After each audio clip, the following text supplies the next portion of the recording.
All right, welcome to your weekly recap from your friends here at dot.LA. I'm Kelly O'Grady, dot.LA's chief host and correspondent. We love everything LA tech media and startup news at dot.LA, so if you do too, you're in the right place.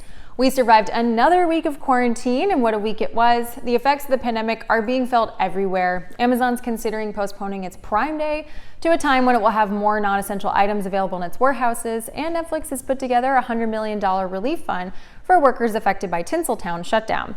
It's unclear when things are going to return to normal, but Governor Gavin Newsom did announce that roughly 53 of the state's 58 counties are now eligible to move into a less restrictive phase that may include reopening restaurants and office buildings at each county's discretion.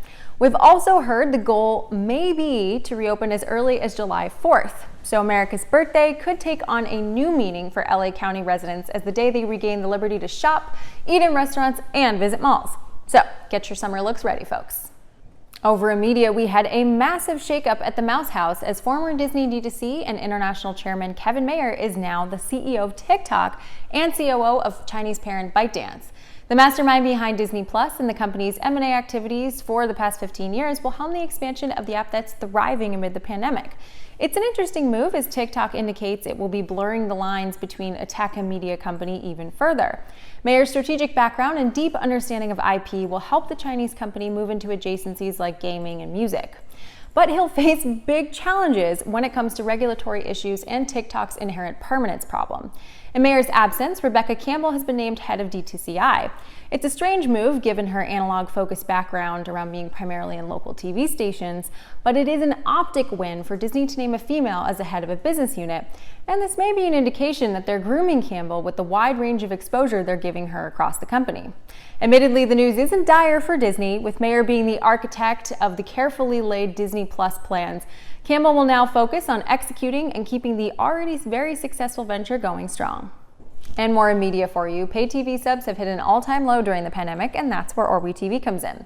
Starting at about $40 a month, it'll target consumers that are fed up with high prices and just want an easy-to-use experience.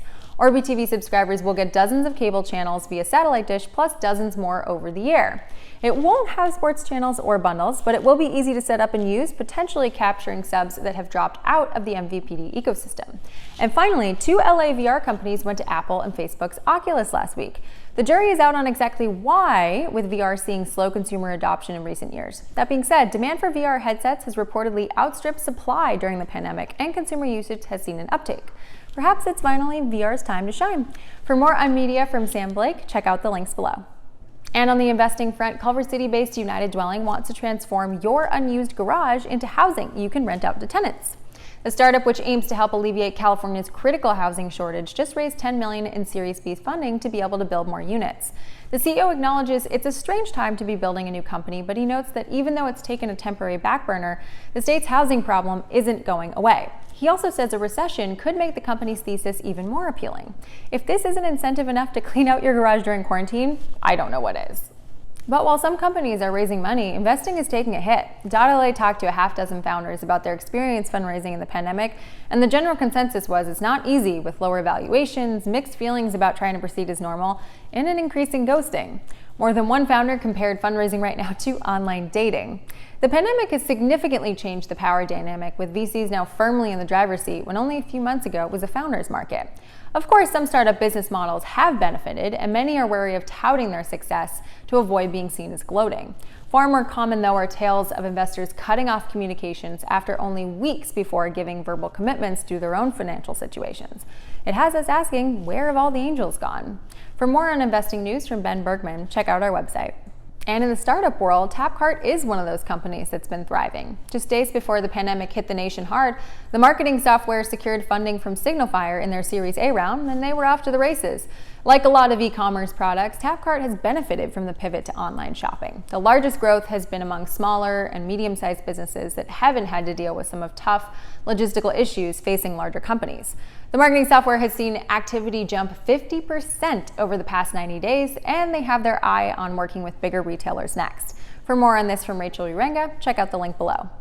And this week we released our new interview series, dot.LA Dives In, where I delve beneath the surface of the LA tech and startup scene. With the series, we're aiming to shine a light on the innovation in LA's tech and startup community by bringing you perspectives straight from the changemakers themselves. For the first installment, I interviewed the Mother Teresa of startups. What a nickname. Miki Reynolds is the executive director of Grid 110, a nonprofit accelerator for early stage entrepreneurs in LA. In our conversation, we really got into it about their new expansion into South LA, how the tech and startup community can better promote diversity, and what founders can be doing to succeed during the pandemic. Her advice: simplification, prioritization, and focus. And this week, we also held a strategy session on cybersecurity and a virtual pitch showcase focusing on e-commerce. If you want to check out any of these releases, hit up the links below. All right, that wraps up our weekly recap. For more details on these stories, other news this week, and to learn more about the virtual events we're hosting, visit us on our website, sign up for our newsletter, and be sure to follow us on Instagram so you don't miss my daily digest of the day's top headlines. Thanks for tuning in. I'm Kelly O'Grady for .LA.